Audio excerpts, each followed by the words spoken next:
We have time for just one more session this afternoon, and it is a big debate in the world of motor racing, and one that garners an awful lot of subjects that spiral out of it. It's a big conversation piece, particularly now that we're delving right into the heart of the 21st century as motor racing evolves, and that is engineering versus entertainment. So I think it's important that we delve into this one with a lot of attention. It's a very impressive subject. It's really important. And to mediate, I'm going to welcome Deputy Editor for Racecar Engineering, Gemma Hatton, and her guest, former Formula One Technical Director, Gary Anderson.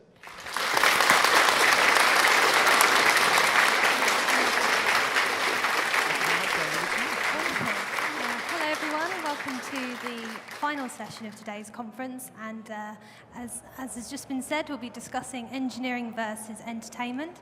My name's Gemma Hatton, Deputy Editor of Racecar Engineering magazine, and I have previously worked as a Tyre Engineer in F1 at Pirelli and Manor Formula 1 team. And to my right, we have the wonderful Gary Anderson, and yeah, you can introduce yourself. Yes, I'm Gary Anderson. I first started in motorsport and Formula One in 1973. Way back, I worked for Bernie Eccleston in the Brabham team as a mechanic, and through the years I progressed.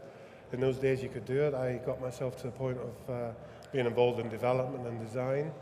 My first real Formula One car design was the Jordan 191, and I've been involved in that, the sport since then, either one way or another.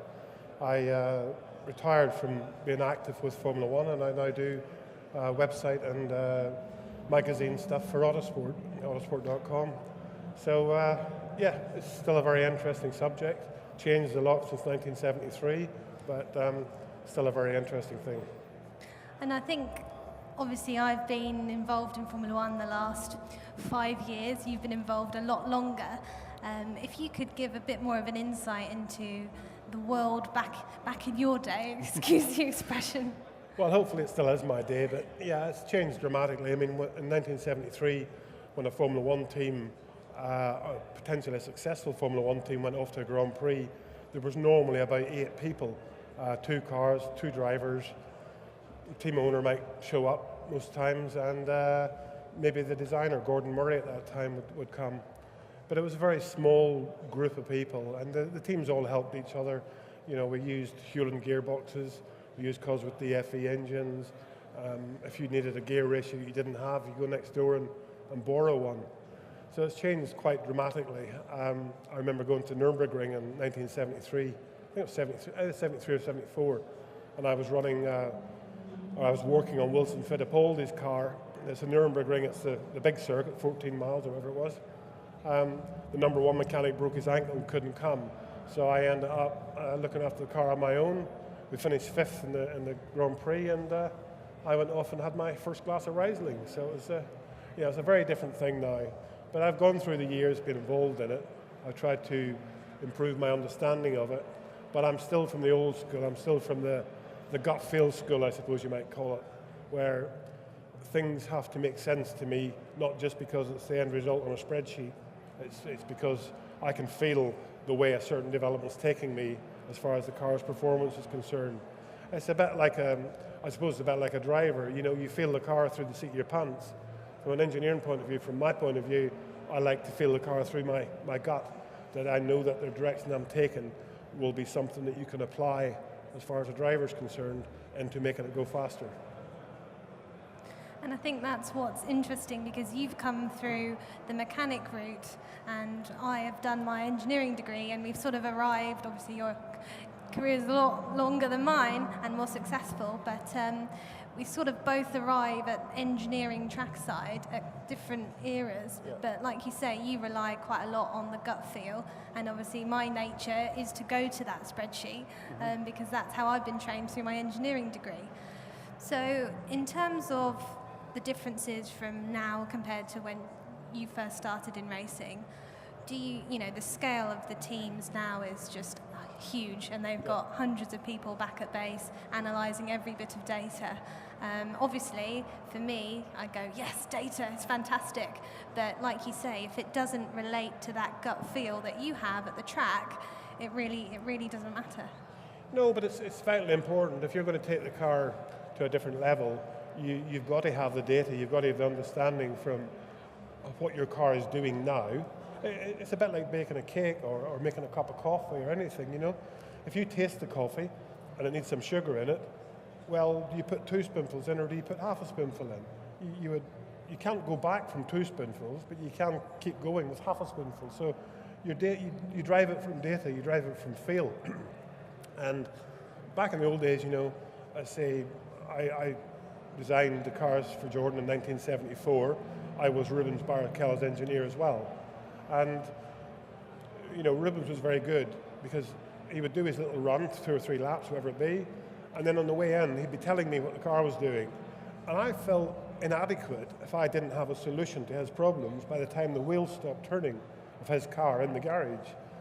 Now, the car comes in, you plug it in, you get 15 bucket loads of data. Somebody will go off and analyze that, and the driver will say, I've got too much understeer. And somebody in the back of the garage will say, okay, we should put on a stiffer rear spring. And the driver will say, oh, I might like to try a softer front. No, you need a stiffer rear spring. The data says the rear of the car is moving too much. So that's all okay, that's all data driven, but it doesn't, the driver's lost control, basically, I suppose is the best way of putting it. And the data is very important to take the car from step A to step B, but from my point of view, come practice day, qualifying day, or race day, it should be driven by the driver. The guy driving the car should drive his performance requirements as the weekend went past. And I think that's one of the reasons why, you know, young drivers can come in. Charles Leclerc, Max Verstappen to an extent. Young guys can come in and do a very, very good job because experience does count for very little now. As long as you can drive and you can drive quickly and you're brave enough, then you can do a good job. But, you know, for the old guy, the Kimi Räikkönens, the experienced people, well, Fernando Alonso's an example. You know, he's in a car at the moment that doesn't, you know, his talent justifies something much, much better than that. But he's also responsible for that. He should be taking that car further, but he's not. Excuse me. Sorry. That's all right. Yeah, and there's been a lot of talk, obviously we've seen, was it Austin where it was raining on the Friday? Yeah.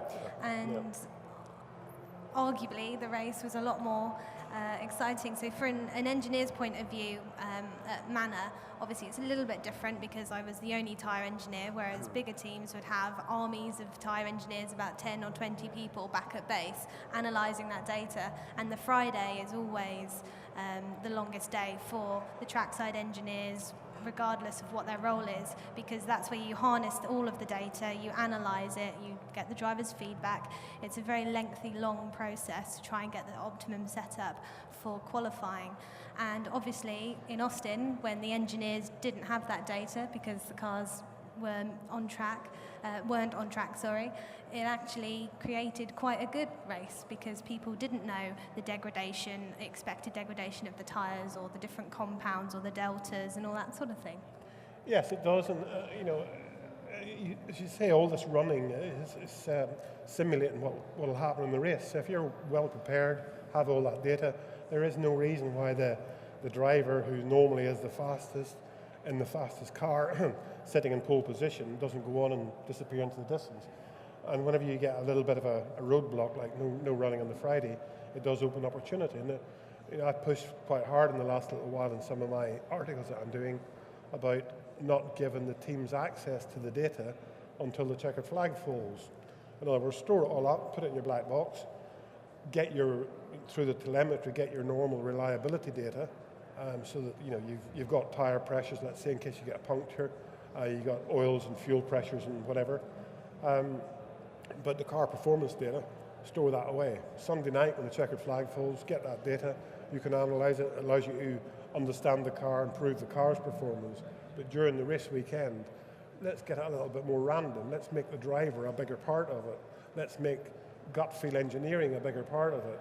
And then, you know, I think you will see a bit of a mix. But Ross Brawn's actually said now that you know, might be a decent way to go. The problem is, you know, we've got two things here. We're talking about engineering, and we're talking about the glitz and glamour, the entertainment. There's another thing in the middle called sport, and I'm not sure what Formula One, and I'm talking specifically of Formula One here, I'm not sure which of these it is. From my point of view, the glitz and glamour around the outside is a bit of a bandage, because the core event is a motor race. When you watch it on TV, when the Sky cover it, or Channel 4 cover it, or any TV company around the world covers it, it pays for the motorsport. It doesn't pay for Beyonce or Britney Spears or somebody around the outside of it. It pays for the motorsport to be an entertaining program. So that's vitally important that we make that part better. And when the public that come to the race meeting, here maybe 100,000 people on Sunday, or 80,000 people, or whatever it is, that's a very small percentage of the actual viewers that watch it on TV. The sponsors are there, the Mercedes, the Ferrari, any sponsor that's on these cars are there because the mass audience of TV sees their product, and they weigh against their costs in Formula One against their advertising requirements, and Formula One gives them a good return on it. So you have to make Formula One work well to keep the sponsors, to get the TV audience, to close the circle. But what happens with the glitz and glamour around the outside of it only goes to the people at the track. So Formula One and its new owners need to be careful, because they're from a bit of a glitz and glamour background, and they're new to Formula One. Bernie Ecclestone always drove Formula One to be a massive, untouchable business. I don't think that was the wrong thing to do, personally, but I think now with Liberty Media, it's going to be a bit different. And quite often, change is good, and I'm looking forward to the changes, and we're seeing some of them now. We're going to see them in next year. But like you say, they need to focus their changes on generating better racing. But they can use engineering to do that. Then again, engineering comes back into the picture. Yeah, engineering does come back into the picture, but what you've got to be a little bit careful of is that, the FIA, the new owners, there's half a dozen people probably contributing towards finding a solution for a problem. Now, the first thing you should do, I think, is identify the problem. Why have we not got good racing? Well, we do have good racing on occasions, so let's not, criticize it too much, but why do we not have good racing all the time? And really, it's because the cars can't follow each other very closely. So with half a dozen people from the FIA and Liberty Media sitting down and coming up with ideas, writing a regulation. I don't know whether you've seen the regulations for next year, but they're very, very complicated. I always said, why write on one page what you can write on 10? And they've definitely gone the route of writing it on 10 pages. But at the end of the day, that's handed out then to teams like Red Bull, who have probably got 200 people going to try and punch holes into these regulations, and that's only one team. So if you add up all the engineers, aerodynamic and mechanical engineers that are trying to find loopholes, you've got easily well over 1,000 people fighting against half a dozen people coming up with decent ideas. You've got to put the responsibility on the team. And to put the responsibility on the team of good racing, you've got to end up where the cars have to work well in traffic. And you've got to put the responsibility on the teams to design a car that will work well in traffic, because that's what the discipline is. Now, everybody talks about Formula One, they don't want reverse grids. Well, yeah, reverse grids are they artificial? They're the same for everybody. So if the championship order was reversed every Grand Prix, you wouldn't get runaway winners so quickly. But you would get good races. The Max Verstappen in Austin went from 18th on the grid to 2nd. Fantastic drive.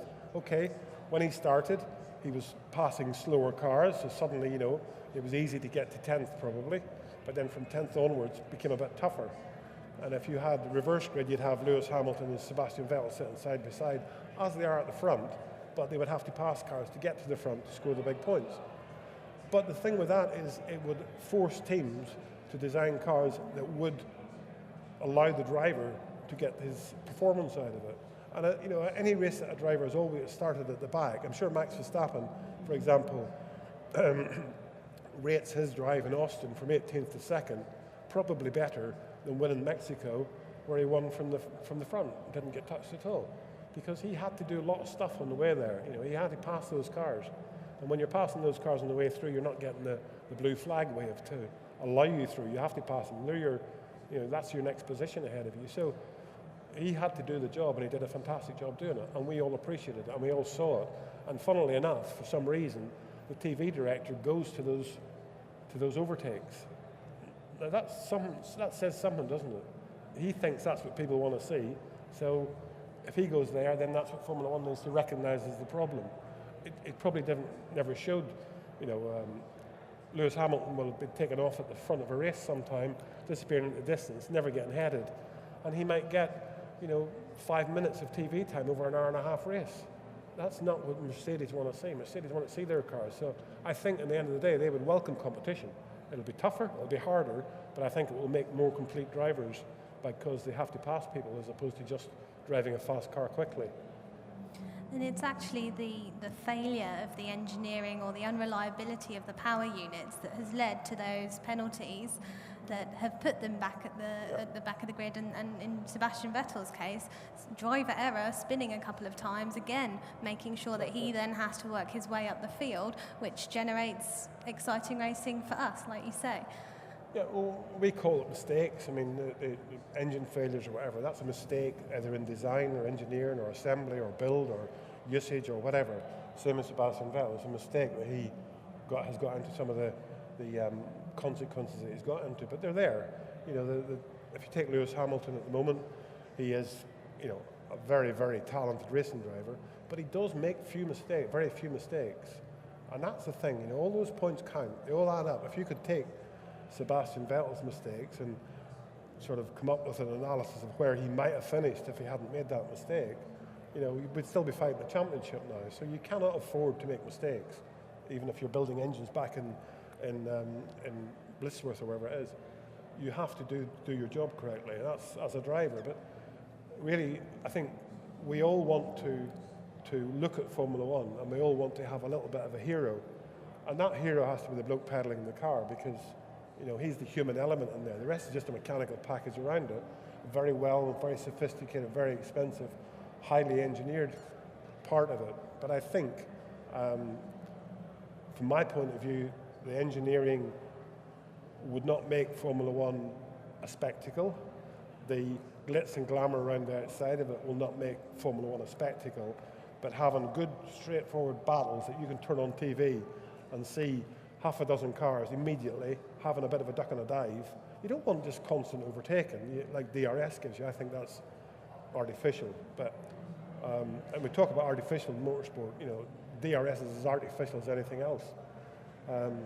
Maybe you should be allowed to use the DRS to get to within a second of somebody, but at the minute that you're allowed to use it after you are within a second of somebody to overtake them. But I don't like artificial. I'd like to see a driver setting off, achieving a goal of coming from wherever he was, 20th on the grid and finishing third, finishing fourth, and scoring good points. And I think that the driver would have more satisfaction in his day's work in the office than he does from pole position. So I agree with you on engineering. It's a fantastic thing, but I don't think it will bring in the mass public that needs to watch it on TV, for the sponsors to be there. And to be honest, at the end of the day, the sponsors are the people make it. We've got one-make formulas in Formula 2 and Formula 3 and GP3. But the reality of it is that's all at a Grand Prix, and very few people actually really watch those races. If you took the Sky coverage, which they do GP2 and GP3, and you looked at the viewing numbers on TV, it's pretty low. So that's a spectacle. It's a one-make formula. They're all ducking and diving, but it's not got the respect of that hero driving the car, that Lewis Hamilton or Sebastian Vettel or Max Verstappen or whoever it is. So working your way through the field is one way of having a nice competitive race that's interesting and entertaining for everyone. But obviously, as we know, and as the new F1 owners have been sort of talking about, is that a car comes up to another one ready to overtake, and because they're faced with horrendous turbulent airflow, because of the amount of downforce on these cars, actually it's so much more difficult for them to overtake. Yeah. So again, it's about using engineering, even if it's dumbing it down, to tune more competitive racing, I suppose. Well, it is, but that's why I'm saying you should put the emphasis back on the teams and force them to have to not get so sophisticated with aerodynamics. I mean, the big teams with all their CFD analysis, with all their wind tunnel time, with all their people, they're able to optimize every little detail. And to be honest, it's the Mercedes, the Ferrari, the Red Bull Red Bull a bit, but not so much maybe. But the Mercedes and Ferrari that have an aerodynamic package that suffers most in traffic. If you go back down through the grid to the smaller teams with less money, take, let's say, Sauber or Force India or any of those teams, the Haas team, they have a bit more robust aerodynamics. The surfaces aren't working to 99.9% of their potential. They're probably working to 89.9% of their potential. So they can stand a little bit of turbulence that bit more. So, but to write a regulation to control that is factually impossible.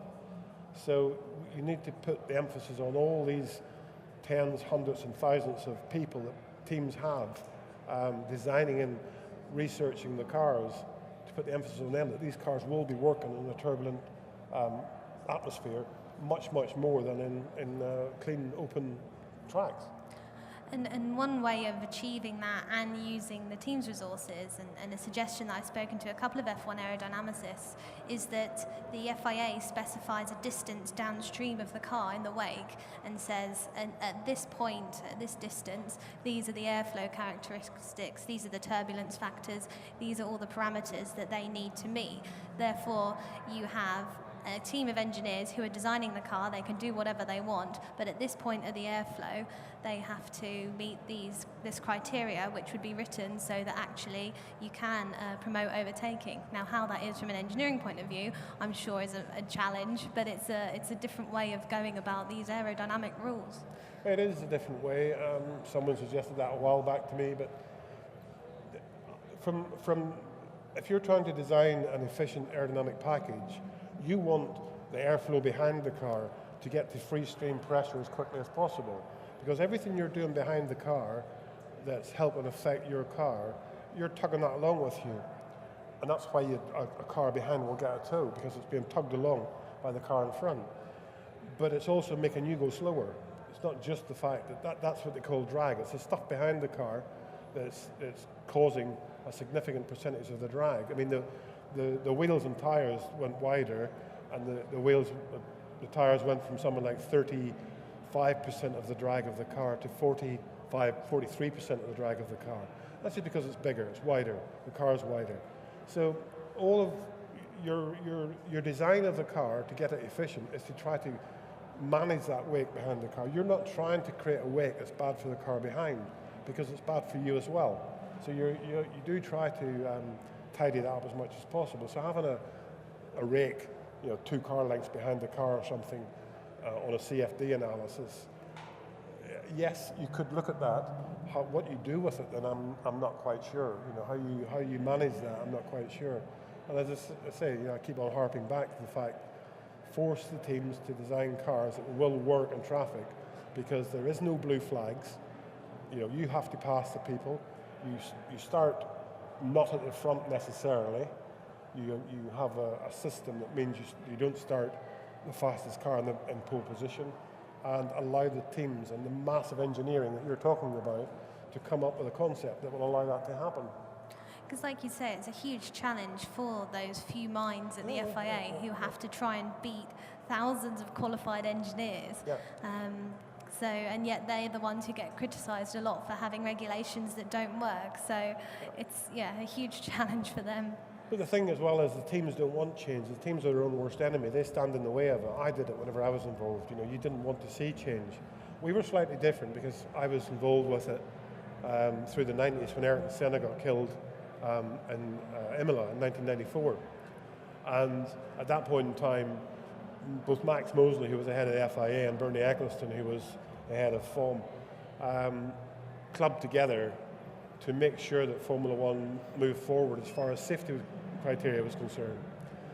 And a technical working group was set up, so a representative, technical director, myself, would meet at least once a month with the FIA, and normally Max Mosley and Bernie would come along to the meeting, and they'd hammer home the points that we needed to do something with.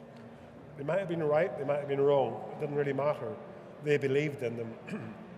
So because it was a safety issue, we had to accept it. We had to do something. And during that period, I welcomed change, because we were a small team, and whenever they talked about making the diffuser less, we didn't mind getting the jigsaw out and cutting a bit off the back of it and going and seeing what would happen and reacting to it. Whereas the bigger teams would say, oh, no, we don't want to do that because we have to do 3 months research before we know how the car will be affected. Well, that's okay. That's the gut feel, that's what I talked about earlier. So you need to be very careful about how you change the regulations, because the big guys, the Mercedes, the Ferrari, Red Bull, all of that lot, they don't want change. What they've got, like Mercedes, for example, they believe they're in control of. They believe they're there. If it does change, perhaps they'll drop the ball and they won't know what to do next. So they'll always fight you on that front. So for those few people that are trying to inflict change, they get knocked down pretty often. We see and read a little bit about it, but it happens constantly. You come with ideas, it just gets flattened by the teams. They don't want to know about it. And the regulations are wrong because it's set up so that the teams have an influence on change. Change costs money, so you've got to be very, very careful because it can cost a huge amount of money. But I suppose that's really why I'm saying leave everything alone in the technical regulations. Just drop it. Forget about instigating change on design, because these few guys will never influence those 1,000 people. Change it in the sporting regulations. Alter the sport a little bit. And as I say, as an example, and this is not a definitive example, reverse the grid. It's easy. In Australia, you start, if you won the championship last year, you're starting 20th. And it's easy to do. And then the races will progress and you just have the grids reversed. As I say, I'm not saying that's what they should do, I'm just saying that's an example. And it's down to the teams then to come up with concepts that means the cars are good in traffic. And actually, even if they do change the technical regulations, because of the amount of resources that the big teams have, as I know working from Manor, they will always reach the optimum solution quicker, and get to that optimum solution, whereas with Manor, we had, in terms of tyre models, we didn't have much at all. It was very much that gut feel, looking at the tyre data, but also mostly driven by the condition of the tyres at the track, there and then, that gut feel rather than data. So, yeah, if you go back to the regulation change in 2009, which was supposed to be, it was instigated by the overtaking working group, and it had an adjustable front wing, which the driver could alter his car and whatever. All that was fine, but it was a very primitive research program relative to what the teams would do. And suddenly up popped the double diffuser. And, that was a loophole that somebody found, and nobody thought that was going to be there. But if you keep changing things, there will be the odd loophole pops up. And because of it, there's no way that the FIA or Liberty Media now can go back and just say, oh, well, we missed that, so we'll, cross that bit out. You can't do that anymore. That doesn't work in Formula One, because the team say, oh, we've spent our research money, we've done our job on it, and we found that loophole, we should be allowed to use it. A bit like if you go way back to the Brabham fan car in 1978. That's a long story, but it ended up winning one race and then getting thrown out. And it was really thrown out because, it fired stones and all sorts of stuff out the back of it, straight at the driver following it. So not only was it a quick car, had lots of grip, but it was also a bit like being hit by a blunderbuss if you were trying to follow it. But those things you could do then, and the system then was able to say, yeah, good idea, but don't bring it to the next race. You cannot do that nowadays. It's just impossible. So getting the best out of what you got, like your tyre data, your analysis at night, your simulation, this was the lap time profile with these tyres. For the fuel load, this was the lap time profile. It's all simulated, it's all looked at, and you play with 100,000 different simulations, race strategy, on a Saturday night to try and understand it, or even starting on Friday night and right through. Got to somehow get rid of that. You've got to have a little bit of a lottery, and if you're again starting at the back, it is going to be a lottery. When are you going to stop for tyres? Who knows? You might flat spot them in the first corner. You might flat spot them in the 10th lap. They might overheat, but just don't give them the data and make the racing driver have to do a bigger job than he does now. So from a tyre engineer's point of view, not having data is the worst nightmare on a Friday. Like you say, flying blind into the race sounds great, but in terms of strategy, not knowing the degradation of your tyres, all that sort of stuff would definitely, from my point of view, cause things to be very interesting on the race. So maybe it's a point, definitely. But moving to 2019, so obviously,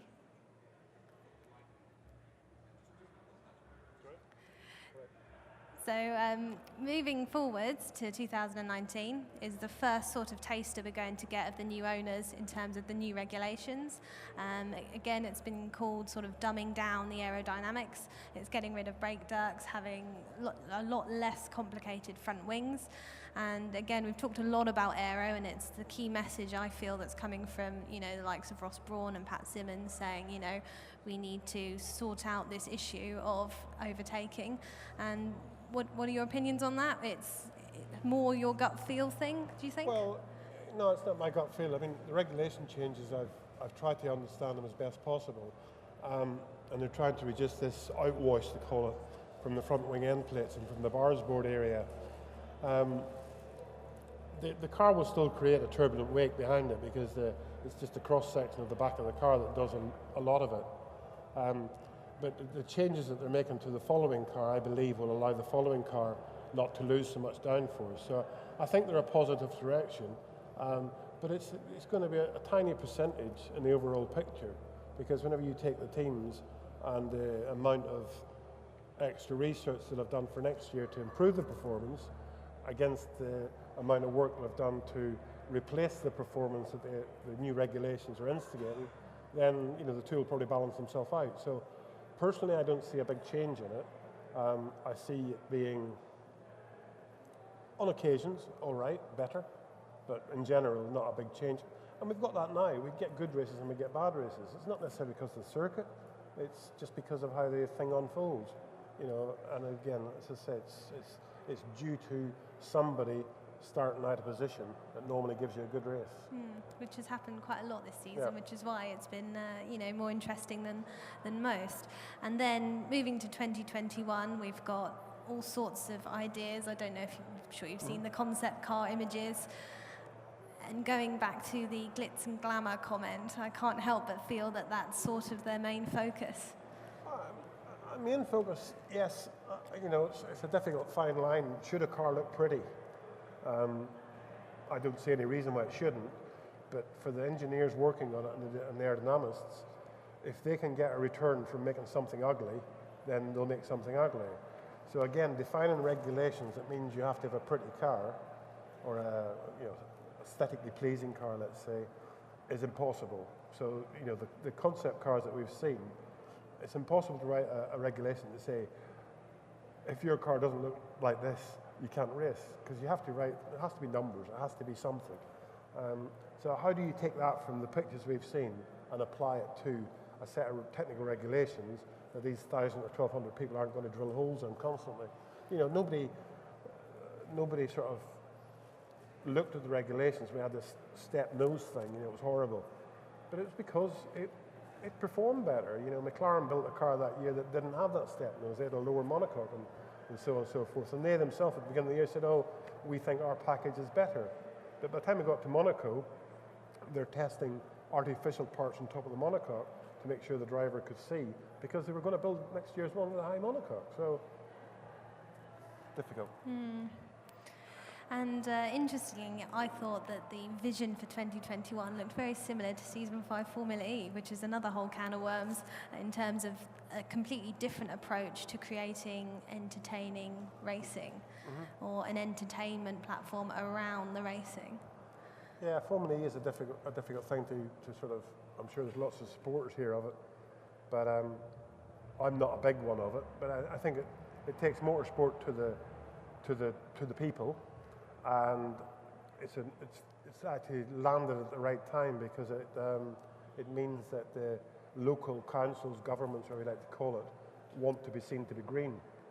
So by taking it into the cities, and with most big cities now looking at banning diesel or fossil fuel cars closely in the future, Formula E has landed on its feet at the right time. But the amount of people that go to actually see the racing, I think, are pretty limited. The numbers are not what it needs to be if it's going to exist solely because of the spectacle of the sport. So Formula E has it's got its niche. Every formula has its niche, and you have to allow it to be there. And Formula One has got its niche. It is Formula One. It is, you know, the fastest, the highest sophisticated package of a racing car that's probably on the grid anywhere. And you have to allow it to be there. So making it look better by the aesthetics that we see, it's not about trying to copy Formula E. It's about trying to move things on a little bit and change the image of it, because it's been locked in where it is for quite a while. So I don't think it's wrong to change that image, but it is a change of discipline a bit, you know, by making it look like that. But I don't know how you make it look like that whenever you hand it over to independent teams, independent engineers. Formula E is a one-make formula. GP2 is a one-make formula. Formula 3 is a one-make formula. But if you look at British touring cars or touring cars in general, that's not a one-make formula, and they do all look different, and they do all relate to a road car in some way or another. It gets a good following because of that. But Formula One is an independent team formula, so all the cars, you know, we want the cars to look different. I don't know whether if you took a Red Bull and painted it red, would you think it was a Ferrari? You know, it's a very difficult thing to know. Excuse me again, can you? I've got a cough, I've got a tickle in my... Carry on. We're away. Sorry about that. So we're talking, obviously Formula E has got a completely different approach. You know, we have fan boost, we've got attack mode new for this year, very much Mario Kart style. Yeah. Some of the comments on social media about the big rear diffusers is that they're there to fire out the banana skins to, you know, and that kind of gaming world. Obviously they're targeting a potentially, you know, a younger generation, these millennials. And Formula One is trying to target sort of the whole spectrum. In terms of the data, and in a world where we are all absorbing so much data all the time on our iPads, phones, you know, obviously being an engineer, we're sort of data geeks anyway. Do you think that there is value in trying to help educate the masses, the audiences, with how to understand Formula One, the technology, and actually then engineering is quite an important part of Formula One? Do you think that's going to help the wider audience, or? Well, Bernie once said something that basically he saw the sponsors that were involved in Formula One as high-end sponsors. In other words, Mercedes, Ferrari, Rolex, I can go on forever, but a lot of them. And their analysis at that point in time said it was the 50 to 60-year-old person that had the money to go out and buy his AMG, whatever they are, 60, 50, 65, whatever it is, you know, at £120,000, or his Ferrari, whatever, at £200,000, or his Rolex at, you know, £10,000, £12,000. And the young 18-year-old, 20-year-old, 22-year-old hadn't got to there yet. So the sponsors that were involved in Formula One were being catered for because of the public that were watching it, where the older brigade that had made some money and that were able to spend it on the product. Is that right? Well, you can look at Red Bull and you could say that, you know, when Red Bull came into motorsport for the first couple of years, I think their factory in Milton Keynes was actually the biggest user of Red Bull. The biggest usage of Red Bull was at their factory relative to anywhere in the UK. So Red Bull are a young generation drink. They're catering for the young generation, but Mercedes are still catering for the older generation. So I think we have to make sure that we cater for both. There has to be a balancing act somewhere there. And I think you're right about the young kid with the gaming and all that stuff and banana skins shooting out the back of it. I mean, again, I keep harping back to Bernie because he's been very successful in what he's done for Formula One. But you know, he jokingly one day said, "Oh, let's have a random sprinkler system built into the tracks." That's your banana skin, isn't it? He's not a fool, you know. It's genuine. He understands the problem as well, but he understood the problem as well. But what I'm saying is make the motorsport better. If the motorsport itself can be better, it doesn't matter whether it's got more information for the young person. I mean, maybe you should have a game which picks up a race at any point in time and lets you take over from Sebastian Vettel, and away you go. You can play with it. You know, you're in third position, and can you catch or keep up with Lewis Hamilton? So you're playing a real game.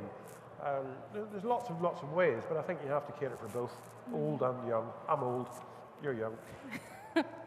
I'm not that I want to see banana skins at racetracks. I think, again, with the tyres, not very good. But again, the fan boost of Formula E is another way of interacting or making you part of the action on track, which again I think is something that is sort of missed in Formula One, but that's kind of the that's kind of the good thing about it, because it is so prestigious and so exclusive, and it's this little world, this bubble that everyone, whether you're an engineer or a fan, you need that hero, you need them to be sort of unreachable. Do you think that data engineering or the way Formula E have gone can be an example to Formula One of how to get audiences actually more involved in the racing, because they can't get close to the track? Well, I think graphically a lot more can be done, and I spent my last year really of travelling in 2014 working for FOM, and I wanted to put a lot more graphic display on the screen of the tyres that the guys had done the lap time on, and the fuel load and the fuel usage and lots of stuff, and we did it for a while, but at the end of the day they didn't at that point in time see it, the return on investment for doing all that graphic display stuff. They didn't see it as a positive, so they dropped it. But now you'll see that they got the halo, and actually it's quite good that they've hidden the halo by this graphic display of RPM and speed. Is it right? I don't know. It gives more information. That's good, but does people actually read that? I don't know. I don't think so. Oh, I read it. Yeah. I'm an engineer. Sorry. So yeah, I think that's my personal opinion, is that actually, or even if you customize it, we talk a lot about there's new technologies out there, and customization and personalization. Give the audience an opportunity to choose what they want to see, and they've got quite a few of that. You can have the onboard footage of any driver if you've got the right subscriptions. Unfortunately, you've got to pay for that. But again, it should be information that you want to suit you, and that will be one way of catering for the old and the young. The young might want to see all of those gizmos and graphics, and the old guys want them to just see, actually, we just want to see the racing. We don't really care what speed they're doing, we can tell. Well, I'll go off the beaten track a little bit here, and I was saying to somebody earlier about what is it called, Strictly Come Dancing on a Saturday night. They have a program. It's got the biggest, I think it's the biggest TV audience that you get for a program of that nature. But they don't then try to sell on top of that a camera looking at just footwork. Yeah, they put on a show. It is a show. It is people coming there and dancing, but you have to be good at it. They have to do a good job, and we watch it, and you look at it and you say, oh, that was rubbish, or that was very, very good, or whatever, and then the judges judge it. But they're making this show, and this is entertainment. It's an entertainment show, but there is an end result to that entertainment show. You have to be good at doing what you're doing. And Formula One, driving the car, is in a way the same. If you have to patch it up with stuff around the outside of it, then your show is not good enough. I still believe you have to get down into the inside of the problem, the inside of the formula, and try to do something with it. And you have to have it so that when a viewer, a casual viewer, switches the TV on within very few seconds, 10 seconds or something has to be happening. If it's one car out there going on its own, you use your remote control and you look for something else. This is the casual viewer. The enthusiast will watch it. It doesn't matter how good, how bad it is. The enthusiast will always watch it. Unfortunately, the numbers of enthusiasts are a lot lower than the casual viewer. So it's a casual viewer you have to throw the magnet to and keep them there somehow. And that's not an easy task, but it has to be the spectacle at the time. And as I say, Strictly Come Dancing, you switch the TV on, there's somebody dancing around the floor, and you're probably sitting there looking, thinking, oh, he's going to drop her, or she's going to drop him, or whatever. But they don't. But, it could happen, but that's the risk you take. Well, I didn't think Strictly Come Dancing would come up in our chat, but there we are. Who knows? If it's entertaining, maybe F1 can learn from it. I've It's completely... all about engineering, isn't it? Well, yes, true, although I'm not sure, the speed of people's... No, I could geek out over that. I've completely forgotten what I was going to say now. I'm thinking about dancing. So we've talked about the casual viewer, and this is one thing actually I mentioned earlier about World Rallycross. Now, they had World Rallycross here for the first time. It was in Silverstone a couple of months ago. Now, I've got a personal passion for Rallycross. Yeah. I think it's just fantastic. It's 5-lap races. There's, I think, 80 races over a race weekend. You've got dirt spraying everywhere, gravel. You've got some really, and it's non-contact, but it's pretty much contact. And I spoke to the organisers and the promoters of that event, and they work very hard to make sure that the as closest to the hour, a couple of minutes after the hour, that's when there's 5 cars ready to go on the start line. And it's all about catching those casual viewers who are flicking through the channels, and then they suddenly flick through, they see 5 cars, and they first corner carnage, cars on 2 wheels and goodness knows what, and then they're engaged, and that's how you get them. And I thought that made sense to me, and it works for me. That's why when I'm flicking through the channels, okay, I'm a bit of an enthusiast too, but it works. F1, however, has gone a bit different and actually has delayed the race start to, is it 10, quarter past the hour? 10 minutes past the hour. Yeah, that to me also was a bit of a strange decision, but it was a request of the TV companies that basically their programs all started on the hour, and they wanted to have time to run into the program with a little bit of a chit-chat. Is that right or wrong? I think you're right. If the warm-up lap, started on the hour, then when you're doing your random change of TV, there's 20 cars going around the track, perhaps you would stay more involved, but that's what it was. So they changed for a reason, and that was at the request of the TV companies. So, if they want it to be like that, I don't think we should criticise it, but I would have preferred it to be on the hour as well, because of the same reason as you, and it's logic, but it didn't happen that way. But then some people could argue that actually watching Martin Brundle run around the grid and speaking to celebrities and drivers, and actually we talked about those heroes, really as a fan of a driver, all you see them is, press conferences, which they're all very sort of subdued. They haven't got that much personality, because they usually don't enjoy doing the media side of things. Actually, on the grid, they've got their adrenaline going, their blood pumping, and okay, sometimes they just say, no, we don't want to talk. But actually, sometimes it's those quick 1 minute, 30-second interviews that actually let you get an insight into a driver's mind and his or her personality. Well, I've done those things as well, and they're not easy, but I do remember one, and it's an example of, I've always said things how they should be, and I was doing one of the pit corral bits with Lewis Hamilton, and I was working for an Irish TV company, RTE at the time. And, I was trying to do an interview with Lewis, and, you sort of say, oh, that's a good qualifying lap, are you really happy with that? And answer was, yeah. And is there anything you could have done anything better? No. And I just lost it. This is live as well. I lost it, to be honest. I don't want one-word answers. So I said, you see this thing here? That's a camera. Other end of that lens, it's not just a cameraman. Your fans are there. They're the ones that want to, hear from you. Not me. I don't care. I said, I'm only here. I'm only the messenger. So why didn't you talk to these guys for a little minute or two? So, and this was live on TV in Ireland. So let's start again. Was that a good lap? Yeah. And he did start. He did participate. But I can't handle it when people are too good for what you're trying to do. I mean, that's stupid. And I think they should be compelled on the grid to Martin or whoever's doing that sort of stuff. Their responsibility should be to engage. Okay, you might just say, okay, 15-second window, bang, that's it. And it has to be before 10 minutes before the start of the race or something. But they should have to engage, because they're many, many millions of people's heroes, and the people want to respect their hero, and they would get much more from that than having, as I say, Britney Spears. Yeah. Especially dancing around on the stage. And again, the part of the entertainment is the heroes, is the drivers, it is the personalities. And you look at someone like Alonso, my God, if we didn't have his radio messages over the last couple of years, how much entertainment has one man's frustration provided? And the same with Kimi Räikkönen. Again, weirdly, by not talking, actually, it's very entertaining.